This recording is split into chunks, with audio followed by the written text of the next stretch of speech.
traveling the Vortex.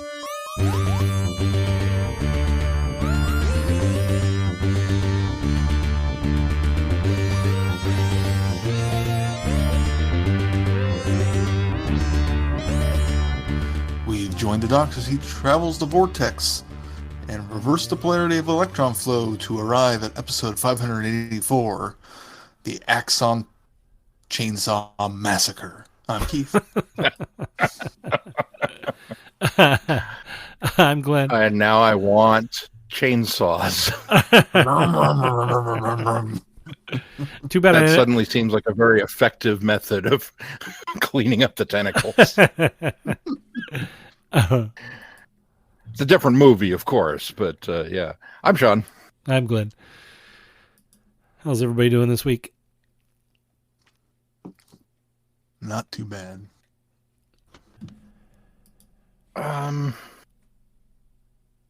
Yeah, I'm okay. Some days I have to think about it a little harder than others. This week, we're doing an adversary archive on the Axos. We're revisiting them. We're doing the Feast of Axos, which is the Big Finish monthly range 144 with the Sixth Doctor and Evelyn and Thomas Brewster, continuing on from our last Thomas Brewster story. And then we're going to be reviewing the comic The Golden Ones by Jonathan Morris, which was in Doctor Who Magazine 425 through 428, and that starred the 11th Doctor. But as we do these in Doctor order, let's start with the Big Finish audio. Keith? Axos calling Earth. Fist fuel system exhausted. Request immediate assistance. Many years ago, the vast space parasite Axos attempted to suck the planet Earth of its energy. Now it's all but forgotten. A dried-up husk, marooned in orbit, still stuck in the time loop it was placed in by the Earth's defender, the Doctor. Forgotten, that is, except for by space tourism billionaire Campbell Irons, who's hatched a plan to solve the world's energy crisis by reviving Axos and transmitting its power back to Earth. But the crew of the spaceship Windermere aren't alone aboard the parasite. The Doctor has returned to correct an error of decades past, and Axos is waiting. Bum, bum, bum. Yeah, I quite enjoyed this one. I did too. Sean, you want to go first this week? I was initially taken aback by right off the bat, the open, and the idea that we've launched a space mission up, even though ostensibly space tourism, although we don't use the T word, a space mission up to go investigate this thing that has been left in a temporal loop orbiting the planet by the Doctor from a previous adventure. And all of a sudden the floodgates opened and I went, oh man, how many things are still floating around up there waiting to be picked up? Like, wow, how has nobody revisited this idea before? And so now I kind of have this weird urge to go back through the archives and find out, did Unit or Torchwood pick it up, and if so, what was that mission like? And so right off the bat, I was on board with the premise. It was like, hello, yes, this is right up my alley. Thank you. And then it got good because the Sixth Doctor showed up, and Evelyn, which was always a pleasure. So yeah, just kind of right off the bat, it was a good story. It was well told. I had forgotten. I didn't get to my rewatch of Claws, and so I had forgotten a lot of it. And as they were explaining it's a parasite, it does this, and I was like, oh yeah, okay, I remember that. I remember that. So they kind of covered the bases for us, and the energy transfer and the Elon Musk wannabe, So which that's something I found kind of fascinating about this story, because this was released in February of 2011, 13 years ago. And they've got this Elon Musk-like character, and they're talking about space tourism, And I'm like, ooh, that's eerily on the nose for 13 years ago. Isn't it? Little prescient. Mm-hmm. Kind of makes you wonder about the writers of the time travel stuff.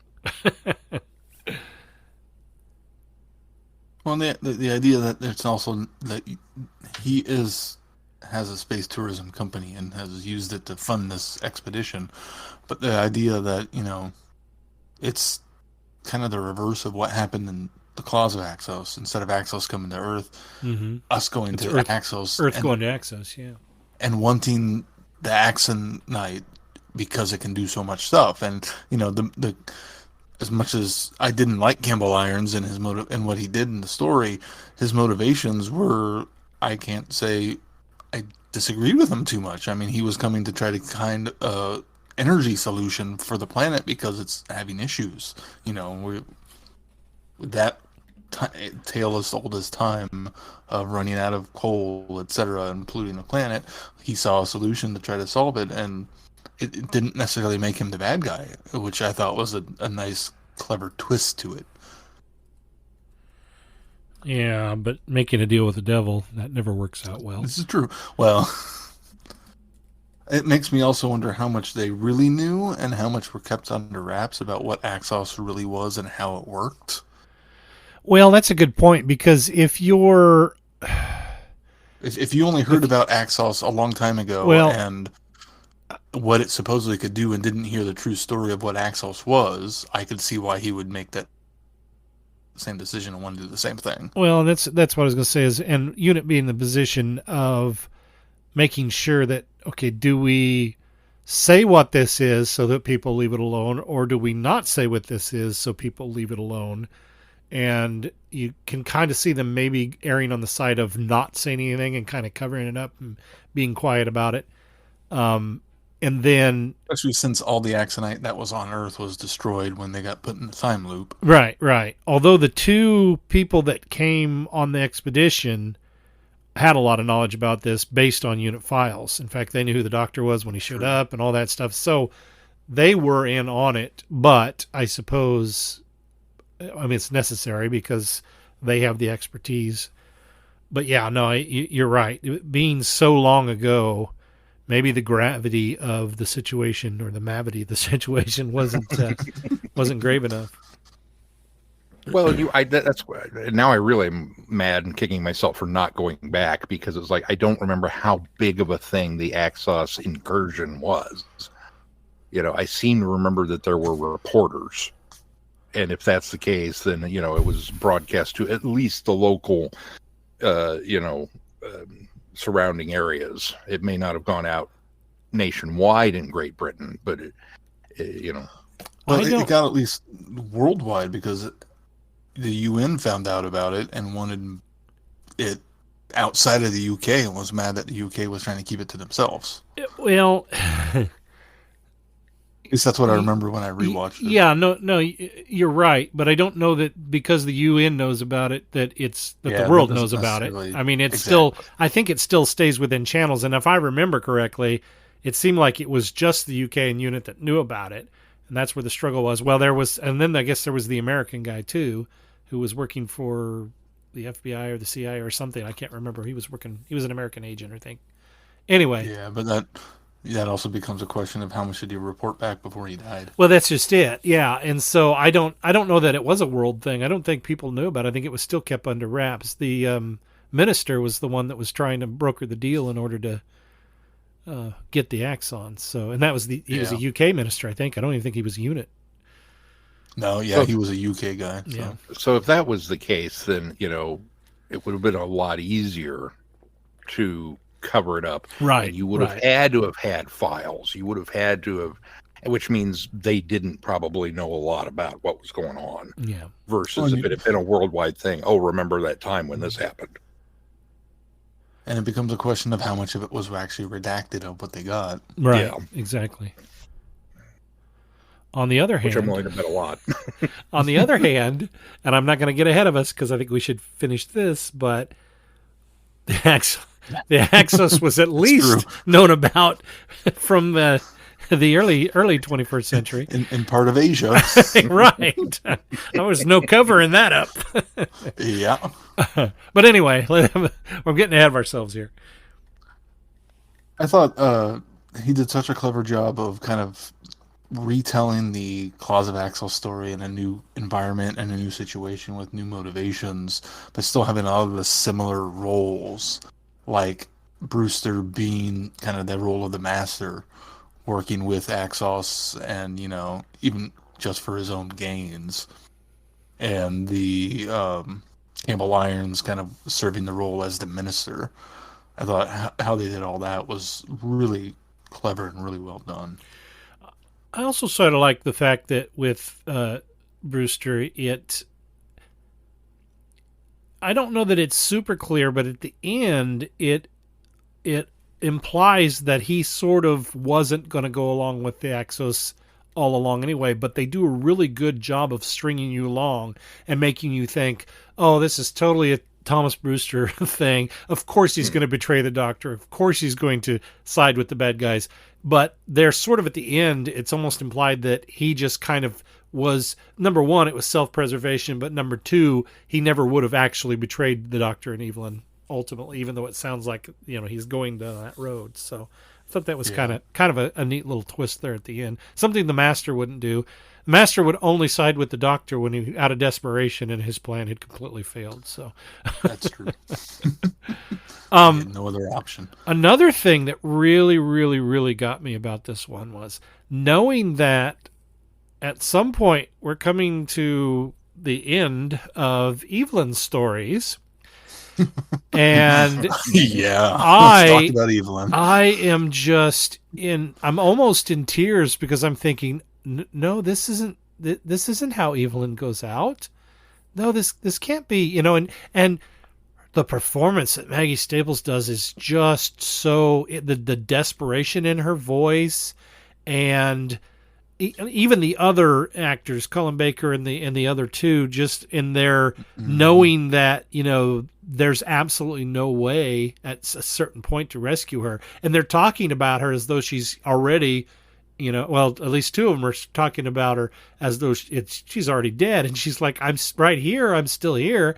And it's just, it was so heartbreaking because I thought, this can't be the way that Evelyn goes out. No, please, please. And it was such a simple and innocent start to that. Yes. Well, I took those instructions as, instructions and pushed off. Right. It's like, what do you, oh God, Yep. And it's such an Evelyn thing. It's just this very small, well, surely I can just, I can't quite reach now. It's 6 inches away. And we're all going, oh yeah. No. That's what makes it she so just keeps just describing how much further. Away. Yeah. And she just keeps describing how much further. Yeah. But I was glad she got picked up by the ship that got pulled back into the past. Yeah, the deep fake on that was wow. Mm-hmm. Yeah. Because I was with you. I thought for sure it was like, no, you read that wrong, Grandpa. And he goes, Wesley was only faking. On utilizing the time bubble to save her the way they do and how they use it the rest of the story, I thought was a really good idea. Well, too. That's just it. It's very simple. It's a simple idea. And if it wasn't so clever, it would almost be a cheat. But they use it in such a way that it works really well. And not just in this situation, in other situations as well. Right.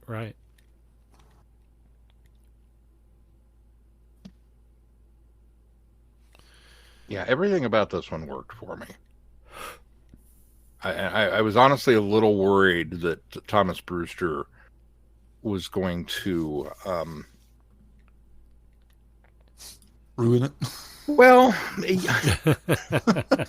I kind of feel like we're going to have the conversation about Thomas at some point.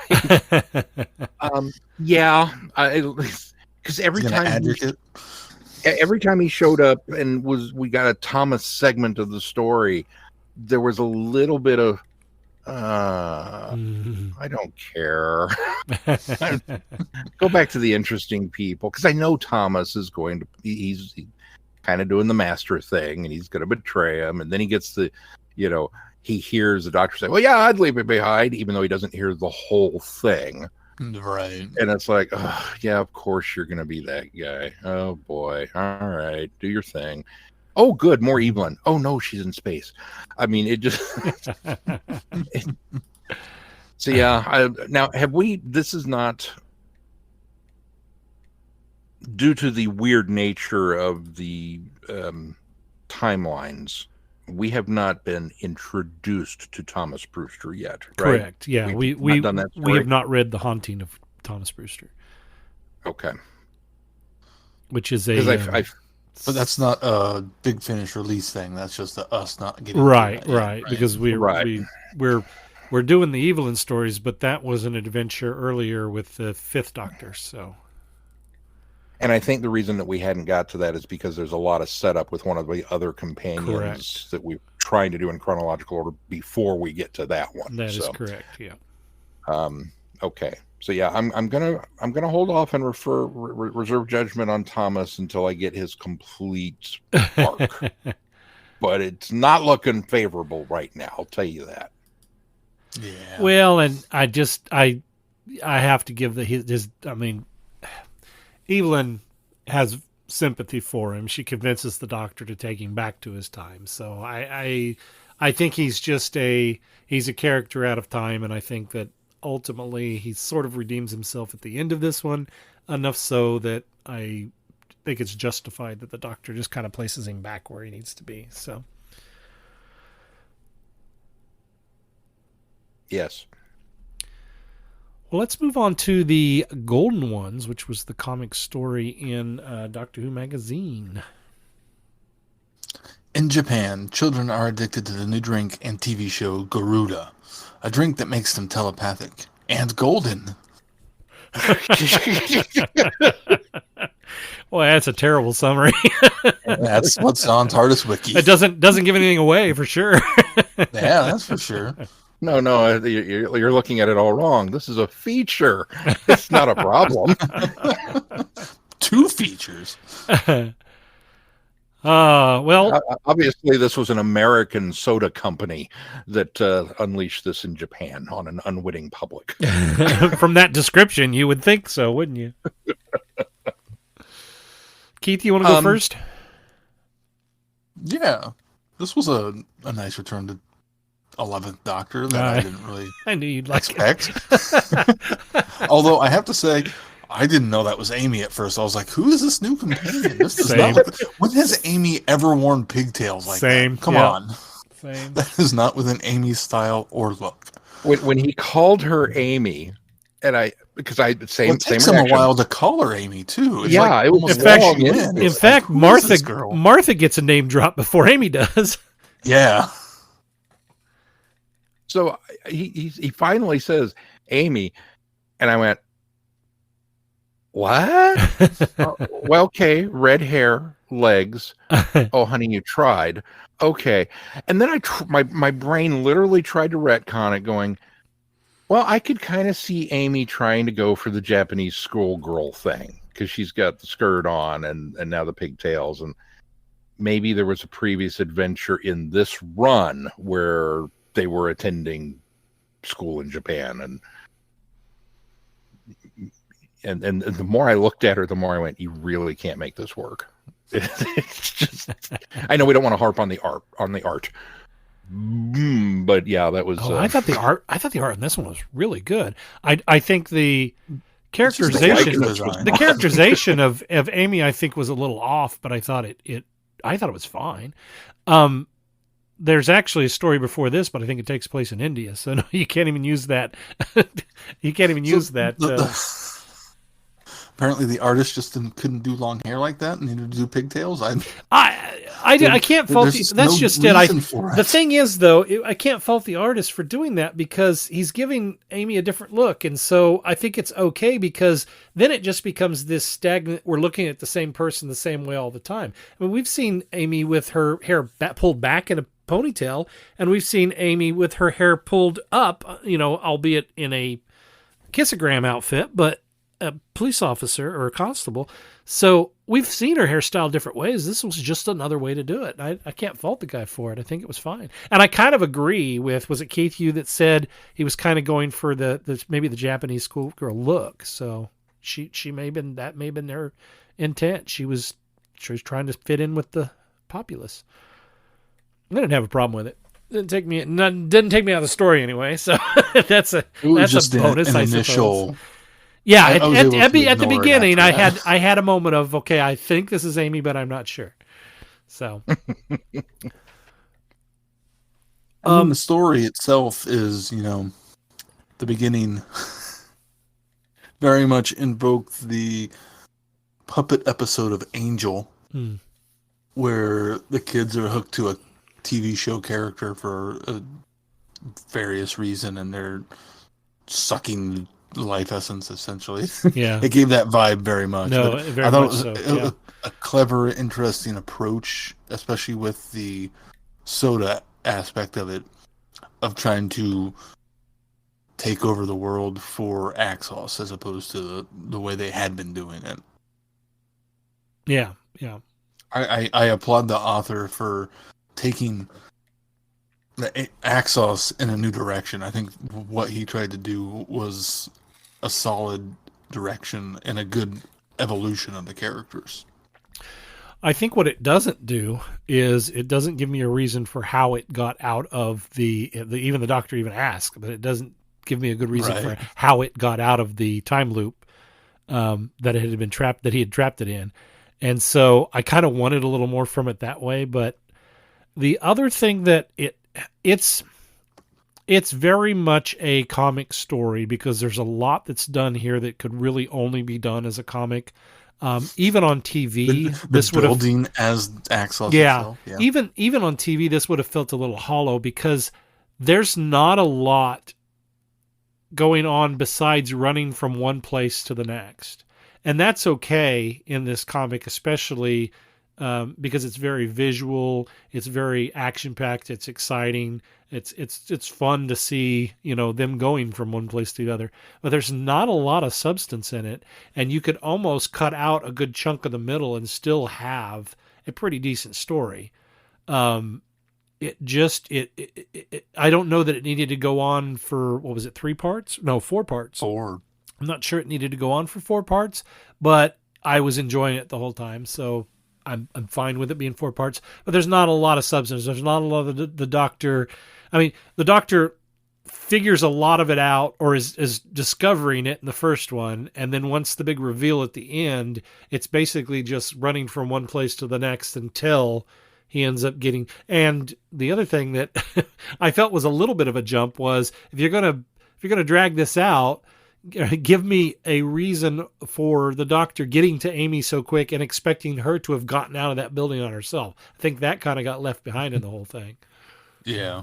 I mean, the biggest weight of it is the characterization of the unit soldier. Yeah. That kind of keeps along with him the whole time, and she kind of grounds the story and gives it its emotional weight. Yeah. Otherwise, it really would be a hollow story. I'll tell you, the body count in this, too, is insane. Well, at least they acknowledge it at the end. Yeah, that's true. Yeah. Although how they cleaned that mess up, I don't... I'm not sure. And thankfully, it was all off page, really. I mean, we see people get zapped, but we don't. It's not until they really talk about it that you hear. Yeah. Oh. Well, the kids going through the streets and pretty much offing just about everybody they came in contact. You're right. A lot of that is done off page, and you see bodies, kind of after. But a lot of the, with the confrontation with the soldiers, there's a lot of that.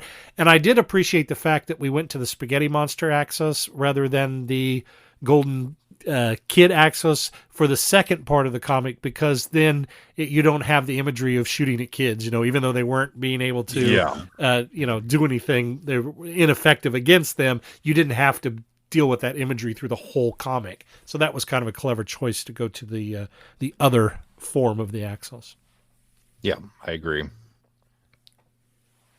I thought both of these stories really kind of made me appreciate Axos a little bit more than the TV show did. Yeah. And that's something that you kind of, honestly, if you're going to bring back something in a different format, that's kind of what you hope for. Yeah, for sure. Yeah. Certainly.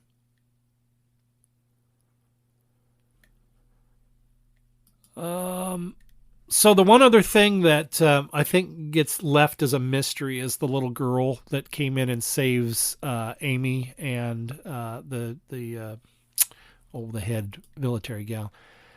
It kind of gets left out there, and part of that is us, jumping around. There is a collection that this was released in, along with a lot of other Doctor Who stories, called The Child of Time, which sometime we'll revisit, and this will be one of those stories. But there is an overgoing arc with that girl, that mysterious girl. So I wondered if that was the case while reading it. And I don't even think the first two stories in that arc that sets her up would have done us any good anyway. We still wouldn't. I think that's kind of because that story arc goes through so many comics, we wouldn't have gotten much more to know about her beyond what we got to know about her. So good stuff, though. I really appreciated both of these stories. All right, Sean, what do we got coming up on the schedule? All right, well, you can find us on our website, travelingthevortex.com. If you get any value out of this podcast, why not consider putting some value back into it by becoming a patron subscriber or patron supporter. Also, please consider giving us a 5-star review wherever you subscribe to the podcast. And when you do that, give us a holler, and we will give us a holler. We will read that review out on the show. That helps bump us up in the ratings and recommendations, gets us out there a little further. And then make sure you join in the conversation on our listeners forum on Facebook. William's been pretty active there, so hop over there and share your ideas and your thoughts. Anything else before we close this one? If not, until next time, I'm Glenn. I'm Sean. I'm Keith. Cheers. Good night, everybody. Be seeing you. Thanks for listening. You have been listening to Traveling the Vortex. Doctor Who and all of its associated programs are owned and trademarked by the BBC. No infringement is intended or implied. Direction point! Direction point! A Doctor Who podcast network.